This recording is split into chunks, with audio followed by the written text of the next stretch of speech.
Good evening students, welcome to SRS IAS and law academy. आज की जो हमारी करंट अफेयर की क्लास है ये आपकी इकोनॉमी पॉइंट ऑफ व्यू से बहुत ज़्यादा इंपॉर्टेंट है और उसके अलावा इंटरनेशनल रिलेशन से के पॉइंट ऑफ व्यू से देखा जाए तो भी ये जो क्लास है हमारी वो काफ़ी ज़्यादा इंपॉर्टेंट है। ये क्लास आपकी प्री पॉइंट ऑफ व्यू से बहुत ज़्यादा इंपॉर्टेंट है क्योंकि इसके ऊपर जो है प्री में जो क्वेश्चन है वो मोस्ट एक्सपेक्टेड होते हैं इस रिपोर्ट में से। ये बहुत इंपॉर्टेंट रिपोर्ट है तो आज की क्लास थोड़ी ध्यान से देखिएगा। तो जो आज का हमारा टॉपिक है वो वर्ल्ड इकोनॉमिक आउटलुक पे है। ठीक है, ये इंटरनेशनल मॉनेटरी फंड है आईएमएफ द्वारा एक रिपोर्ट, दो रिपोर्ट्स जो हैं वो निकाली जाती हैं, उनमें से एक है वर्ल्ड इकोनॉमिक आउटलुक। ठीक है, तो ये साल में ये रिपोर्ट जो है वो 2 बार निकाली जाती है और ये जो है इसके जितने भी मेंबर्स होते हैं उनके ऊपर जो है ये रिपोर्ट निकालता है कि किस तरीके से उनकी जो डेवलपमेंट और जो ग्रोथ है किस तरीके से आने वाले सालों में होने वाली है। ठीक है, तो देखते हैं सबसे पहले ये चीज जो है ये न्यूज में क्यों है। तो recently the international Monetary fund IMF जो है उसने रिलीज कर दी है अपनी latest edition of world economic outlook 2022। तो उसने 2022 की अपनी जो रिपोर्ट है, साल में इनकी 2 बार रिपोर्ट्स आती हैं। एक रिपोर्ट आती है इसकी अप्रैल में और दूसरी रिपोर्ट आती है अक्टूबर में। ठीक है, तो जो अक्टूबर वाली जो ये है रिपोर्ट इन्होंने अभी निकाल दी हुई है। ठीक है, तो इसी के बारे में आज की हमारी क्लास है। तो देखते हैं हाइलाइट्स जो है इस रिपोर्ट में इन्होंने क्या क्या बातें की हैं आईएमएफ ने इस रिपोर्ट में वर्ल्ड इकोनॉमिक आउटलुक में। तो उन्होंने इंडियन सिनेरियो के अकॉर्डिंग देखा जाए तो उन्होंने बोला है it cuts its forecast for India's gross domestic product GDP growth in 2022 to 6.8% from 7.4% for Indian fiscal year and that started in April 2022। तो पहले जो है एक्सपेक्टेशन लगाई जा रही थी कि इंडिया की जो जीडीपी ग्रोथ है वो 7.4 होगी, लेकिन इस रिपोर्ट ने फोरकास्ट किया है कि जो इंडिया की जो ग्रोथ होगी 2022 में वो 6.8% रहने वाली है। ठीक है, तो जितना एक्सपेक्ट किया था उससे कम ग्रोथ जो है वो रहने वाली है। और जो अगले आने वाला साल है 2023 में उन्होंने इसके बारे में प्रोजेक्ट किया है कि जो इसकी जो ग्रोथ रहने वाली है वो और भी कम रहने वाली है, तो जो उसका रेट होगा वो 6.1% होगा। ठीक है, तो 6.1% के रेट से ये जो है 2023 में इंडिया जो है उसकी जो ग्रोथ है वो इसने प्रोजेक्ट की है। कौन सी रिपोर्ट ने? वर्ल्ड इकोनॉमिक आउटलुक ने। ठीक है, नेक्स्ट देखते हैं ग्लोबल सिनेरियो के साथ अगर कंपेयर किया जाए, मतलब ऑल ओवर द वर्ल्ड के साथ अगर हम कंपेयर करें खुद को, the global growth is forecast to slow down from 6% in 2021 to 3.2% in 2022 and 2.7% in 2023। तो जो वर्ल्ड ग्रोथ जो है, ग्लोबल ग्रोथ जो है वो स्लो होगी फ्रॉम 6% इन 2021। तो जितना 6% हुई थी 2021 में उसके कंपैरिजन में 3.2% होगी इन 2022 में और कंपैरेटिवली 2.7% होगी 2023 में। This is the weakest growth profile since 2001। ठीक है, तो इसकी रिपोर्ट ने कहा है कि ये अभी तक की वीकेस्ट ग्रोथ है। कब से लेके अगर देखा जाए 2001 के बाद से देखा जाए, except for the global financial crisis and acute phase of covid pandemic. ठीक है, अगर इन दो चीजों को ध्यान में इन दो चीजों को अगर निकाल दिया जाए, ग्लोबल फाइनेंशियल क्राइसिस जो कि 2009 या 8 में आया था उसको साइडलाइन कर दिया जाए और जो कोविड-19 पैंडेमिक जो कि 2019, 22 और 21 में आया था उसको साइडलाइन कर दिया जाए, तो ये अब तक की जो वीकेस्ट ग्रोथ जो है उसको डिपिक्ट करता है। ठीक है, ये वाले जो 2 साल है 2021 और 2022 और 2023। उसके अलावा the global growth is expected to slow further in 2023 और जो ग्लोबल ग्रोथ है वो एक्सपेक्ट किया जा रहा है कि और भी जो है वो स्लो होगी 2023 में। The worst is yet to come and many people in 2023 will feel like a recession। तो उनको ऐसा फील होगा कि जो है रिसेशन का दौर जो है 2023 में वो चल रहा है। ठीक है, तो इतनी स्लो जो है ग्रोथ, वो इतनी स्लो जो है वो होने वाली है। A slowdown in euro area is expected to deepen in 2023। जो यूरोपियन एरिया जो है आपका उसको वो जो है स्लो डाउन वो ज्यादा एक्सपेक्ट करने वाला है। And growth in China is projected to hit it slowest और जो चाइना की ग्रोथ है वो भी 2023 में अपने लोएस्ट पे हिट करेगी in decades apart from during the initial corona virus outbreaks. ठीक है, इसका जो मेन रीजन है वो है कोरोना वायरस आउटब्रेक।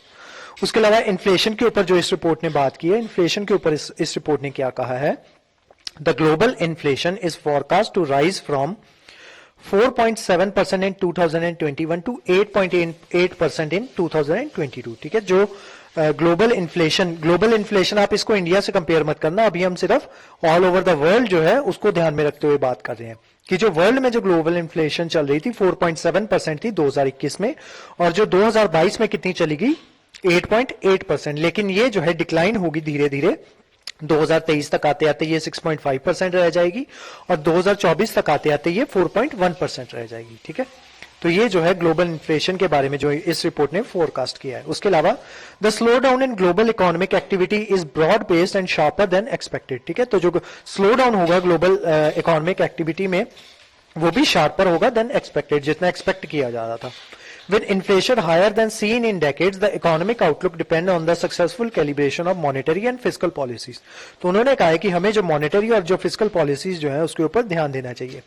अगर आपको याद हो तो इसके ऊपर हमने पहले भी जो है वो क्लास बनाई थी, जिसमें हमने देखा था कि किस तरीके से जो फिजिकल और जो मॉनेटरी पॉलिसीज जो है, जब हमने देखा था कि जो नोबेल प्राइज वाली जो मैंने आपको क्लास कराई थी, Nobel prize in economic sciences, उसमें मैंने आपको बताया था कि उन्होंने किस तरीके से इसको स्टडी किया कि किस तरीके से फिजिकल और जो मॉनेटरी पॉलिसीज जो है उसको चेंज करके हम जो है जो किसी भी देश है उसको जो फाइनेंशियल क्राइसिस जो है उससे किस तरीके से बचाया जा सकता है। The course of war in Ukraine and growth prospects in China, ठीक है। तो इन सब चीजों को ध्यान में रखते हुए हमें जो है ग्लोबल स्लो डाउन के ऊपर जो है वो ध्यान देना है। उसके अलावा जीडीपी प्रोजेक्शन जो शो की हैं आईएमएफ ने, उसका जो आप जो उसको मैप की फॉर्म में भी यहाँ पे देख सकते हो, the global economic outlook release today shows India's economy to grow 6%, 8 lower than its previous projection, ठीक है। तो प्रीवियस प्रोजेक्शन 7.4 समथिंग थी, आई थिंक 7.4 थी प्रीवियस प्रोजेक्शन, या 7.1 थी, वो मैंने आपको स्टार्टिंग में करवाया था। तो जितनी भी थी, लेकिन अभी जो है ये जो रिपोर्ट आई है उसके अकॉर्डिंग उसने ये बताया है कि इंडिया की जो ये है जीडीपी ग्रोथ है वो 6.8% रहने वाली है, जो कि पहले 7.1 या 7.4 बताई गई थी, ठीक है। तो ये लोअर है देन द प्रीवियस प्रोजेक्शन, ठीक है। और उसी के साथ उन्होंने ये भी डिपिक्ट किया है कि 2023 में ये जो ग्रोथ है ये और भी कम रहने वाली है, वो ग्रोथ कितनी होगी 6.1%, ठीक है। नेक्स्ट आते हैं, अब इन्होंने इसके ऊपर रिकमेंडेशंस क्या क्या दी हैं, आईएमएफ की रिकमेंडेशंस क्या क्या हैं। सबसे पहले है fighting inflation, the priority must be to tackle inflation, normalise centre bank balance sheets and raise real policy rates above their neutral level fast enough for long enough to keep inflation and inflation expectation as under, ठीक है। तो उन्होंने main बात जो है वो ये की गई है कि हमें किसी भी तरीके से ये जो इन्फ्लेशन है उसको टैकल करना है, ताकि जो हम ग्रोथ जो है उसमें बेहतर परफॉर्म कर पाए। उसके अलावा मॉनेटरी और फिस्कल पॉलिसीज जो है उसको लेके आना पड़ेगा, ताकि इसको जो है इन्फ्लेशन जो है उसको काबू में रखा जा सके, और उसी के साथ साथ कहीं जो इकोनॉमिक जो क्राइसिस जो है उसकी कंडीशन जो है देश में ना आ जाए। उसके अलावा central bank needs to act resolutely while communicating clearly the objective and steps to achieve them. तो जितने भी जो आपके सेंट्रल बैंक्स जो हैं, सेंट्रल बैंक का मतलब ये होता है कि जो देश का जो बैंक होता है, जैसे इंडिया का सेंट्रल बैंक कौन सा है, आरबीआई, ठीक है। आरबीआई जो है ये इंडिया का सेंट्रल बैंक है, और उसी तरीके से जो यूनाइटेड स्टेट्स ऑफ अमेरिका है उसके सेंट्रल बैंक को फेडरल बैंक कहा जाता है, ठीक है। तो जो सेंट्रल बैंक्स जो हैं उनको एक्ट करना चाहिए ताकि वो जो है इस मामले को सुलझा सकें, या इस तरीके से उनको पॉलिसीज बनानी चाहिए ताकि जो इकोनॉमिक क्राइसिस जो है उसकी कंडीशन ना आ सके, ठीक है। उसके अलावा projecting the vulnerable during the adjustment, तो जब भी एडजस्टमेंट की जाए तो उस टाइम पे हमें इस बात का ध्यान रखना है कि जो एडजस्टमेंट जो है वो की जा रही हैं, तो जो हमारा वल्नरेबल सेक्शन है उसको ध्यान में रखते हुए वो जो एडजस्टमेंट जो है वो की जानी चाहिए, ठीक है। तो ये वाली सारी बातें जो है वो हमने जो हमारी जो क्लास थी इकोनॉमिक साइंसेज वाली, उसमें ये सारी बातें हमने जो है वो अच्छे से डिस्कस की थी। उसके अलावा क्लाइमेट पॉलिसीज जो है वो भी बनानी चाहिए। अब जो क्लाइमेट जो है वो इनडायरेक्टली आपका पॉवर्टी में काफी जो है जो रोल है वो प्ले करता है। क्लाइमेट चेंज का मतलब ये होता है कि अगर क्लाइमेट चेंज होगा तो जो हमारी एग्रीकल्चर प्रोडक्शन है वो कम होगी। एग्रीकल्चर प्रोडक्शन कम होगी तो जिस वजह से क्या होगा कि जो ग्रेन्स वगैरह है वो कम प्रोड्यूस होंगे, ग्रेन्स कम प्रोड्यूस होंगे। अब जब कोई चीज कम प्रोड्यूस होगी तो जो उनके प्राइसेस जो है वो राइज होंगे, ठीक है। अब प्राइसेस राइज होंगे तो जो आपका वल्नरेबल सेक्शन होगा उसकी रीच से बाहर बाहर चले जाएंगे प्राइसेस। तो ये कंडीशंस जो है ये सब किस वजह से आती हैं? क्लाइमेट की वजह से, ठीक है। तो जो अगर क्लाइमेट चेंज नहीं होगा या तो उस वजह से जो एग्रीकल्चर प्रोडक्शन है वो हाई रहेगी। प्रोडक्शन हाई रहेगी तो क्या होगा कि जो प्राइसेस है वो इतनी ज्यादा अमाउंट में नहीं बढ़ेंगे, और नहीं बढ़ेंगे तो जो हमारे एग्रीकल्चर प्रोडक्ट्स जो हैं वो जो हमारा वल्नरेबल सेक्शन है उसको भी इजीली असेसेबल होंगे, ठीक है। तो इस वजह से हमें जो है क्लाइमेट पॉलिसीज जो है वो बनानी चाहिए ताकि हम जो है अपने क्लाइमेट को बचा सकें। जो टेम्परेचर राइज हो रहा है उसको राइज होने से बचाया जा सके, जिस वजह से जो क्लाइमेट चेंजेस जो है उनको रोका जा सके, ठीक है। तो इस वजह से आईएमएफ की रिकमेंडेशन है कि हमें क्लाइमेट रिलेटेड पॉलिसीज जो है वो भी बनानी चाहिए। उसके अलावा the ongoing energy crisis has also sharpen the energy security benefit countries can derive from transitioning to clean and reliable energy sources. तो हमें जो है क्लीन और रिलायबल एनर्जी सोर्सेज जो है उसके ऊपर जो है हमें ट्रांजिट करना है, ठीक है। अभी जो करंटली हम जो है नॉन रिन्यूएबल एनर्जी सोर्सेज का प्रयोग कर रहे हैं, जिस वजह से क्या होता है कि जो कार्बन एमिशन जो है या कार्बन डाइऑक्साइड जो है वो ज्यादा एमिट होती है, जिस वजह से पॉल्यूशन जो है वो क्रिएट होता है। तो कम से कम पॉल्यूशन क्रिएट हो तो उस वजह से हमें क्लीन एनर्जी सोर्सेज की तरफ मूव करना चाहिए। अब देख लेते हैं कि ये जो रिपोर्ट निकाली गई है वो किसके द्वारा निकाली गई थी? इंटरनेशनल मॉनेटरी फंड, ठीक है। तो अब इंटरनेशनल मॉनेटरी फंड भी ऑटोमेटिकली आपके लिए इंपॉर्टेंट हो जाता है। अब थोड़ा सा इंटरनेशनल मॉनेटरी फंड के बारे में देख लेते हैं, जिसको आईएमएफ भी कहा जाता है। तो इसको सेटअप किया गया था वर्ल्ड बैंक के साथ ही, ठीक है। सेकेंड वर्ल्ड वॉर जब खत्म होती है तो उसके बाद जो हमें रिकंस्ट्रक्ट करना था हमारे ऑल ओवर द वर्ल्ड को, तो उस वजह से जो दो बैंक्स जो है उनको लाया गया था, या दो बॉडीज कह लो उनको लाया गया था। उनमें से एक था वर्ल्ड बैंक और दूसरा था International Monetary Fund. The two organisation agreed to set up at the conference of in Bretton Woods, ठीक है। तो ब्रेटन वुड में कॉन्फ्रेंस होती है। ब्रेटन वुड कहां पे है? यूएस में, ठीक है। तो वहां पे कॉन्फ्रेंस होती है जहां पे ये कहा जाता है कि आईएमएफ और वर्ल्ड बैंक इन दोनों को एस्टेब्लिश किया जाएगा, ठीक है। तो कॉन्फ्रेंस हुई थी ब्रेटन वुड्स में, इस वजह से इनको ब्रेटन वुड ट्विंस भी कहा जाता है, ठीक है। और ये इसके ऊपर जो है सवाल आपको 2018 का जो पीसीएस था, पंजाब पीसीएस, उसमें ये सवाल जो है वो पूछा जा सकता है, पूछा जा चुका है कि ये जो ब्रेटन वुड ट्विंस जो है ये किनको कहा जाता है, ठीक है। तो ये इसमें आपका इंटरनेशनल मॉनेटरी फंड और जो आपका वर्ल्ड बैंक है इन दोनों को ब्रेटन वुड ट्विंस कहा जाता है, ठीक है। तो ये आप ध्यान में रखिएगा। तो इसकी इस्टेब्लिशमेंट कब होती है? जैसी सेकेंड वर्ल्ड वॉर खत्म हो जाती है तो ब्रेटन वुड में कॉन्फ्रेंस होती है। ब्रेटन वुड कहां पे? यूएस में। तो वहां पे इसकी ऐसी और दो ऑर्गेनाइजेशंस को बनाने की बात की जाती है। देन फाइनली उसको 1944 में क्रिएट कर दिया जाता है। The IMF is governed by an accountable to 190 countries. इसमें 190 कंट्रीज जो है वो इसके मेंबर है। That make up its near global membership. India joined on 27 December 1945। 27 दिसंबर को इंडिया भी जो है इसका मेंबर बन जाता है। तो अगर आपसे पूछ लिया जाए कि क्या इंडिया जो है आईएमएफ का मेंबर है या फिर नहीं है, तो yes, India is a member. उसके अलावा IMF came into formal existence in December 1945। दिसंबर 1945 में इसको फॉर्मली जो है ये क्रिएट कर दिया गया था आईएमएफ।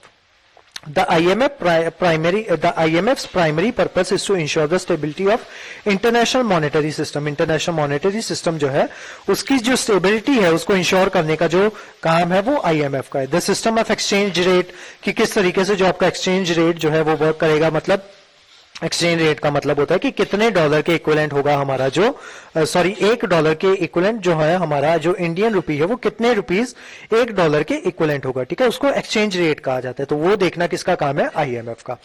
एंड इंटरनेशनल पेमेंट्स जो है कंट्रीज द्वारा जो की जाती हैं उनकी जो ट्रांजैक्शंस जो देखना वो भी आईएमएफ का काम है। The fund mandate was updated in 2012 to include all the macroeconomic and financial sector issues that bear on global stability. अब जो है आईएमएफ मैंने आपको बताया था कि दो रिपोर्ट्स जो है वो पब्लिश करता है। एक कौन सी? वर्ल्ड इकोनॉमिक आउटलुक जो साल में 2 बार पब्लिश होती है, जिसके बारे में अभी हमने देख लिया। और दूसरी रिपोर्ट ये कौन सी पब्लिश करता है? ग्लोबल फाइनेंशियल स्टेबिलिटी रिपोर्ट, ठीक है। तो ये रिपोर्ट जब भी आएगी इसके बारे में भी हम जो है वो क्लास बना देंगे, ठीक है। अब देख लेते हैं वर्ल्ड इकोनॉमिक आउटलुक के बारे में ये रिपोर्ट क्या क्या करती है या क्या डिस्कस करती है। वैसे तो हम ऑलरेडी डिस्कस कर चुके हैं कि इस रिपोर्ट ने क्या क्या डिस्कस किया है, अदरवाइज देख लेते हैं कि क्या क्या ये इस रिपोर्ट में क्या क्या जो है वो पब्लिश किया जाता है। It is a survey by IMF, ये सर्वे होता है आईएमएफ के द्वारा जो कंडक्ट करवाया जाता है। That usually published twice a year इसको पब्लिश किया जाता है। एक अप्रैल में, एक रिपोर्ट अप्रैल में आती है, दूसरी रिपोर्ट अक्टूबर में आती है। It analyse and predict global economic developments, ये एनालाइज करता है और प्रिडिक्ट करता है ग्लोबल इकोनॉमिक डेवलपमेंट जो नियर फ्यूचर या मीडियम टर्म में जो होने वाली है, और उसी के बेसिस पे ये जीडीपी निकाल के वो बताता है। In response to growing demand for more frequent forecast update, the WEO updated publish in ये जो है अपनी रिपोर्ट निकालता है अप्रैल में, ठीक है। जो रिपोर्ट ये अप्रैल में निकालता है उसका एक अपडेटेड वर्जन जो है वो जुलाई में निकाला जाता है, ठीक है।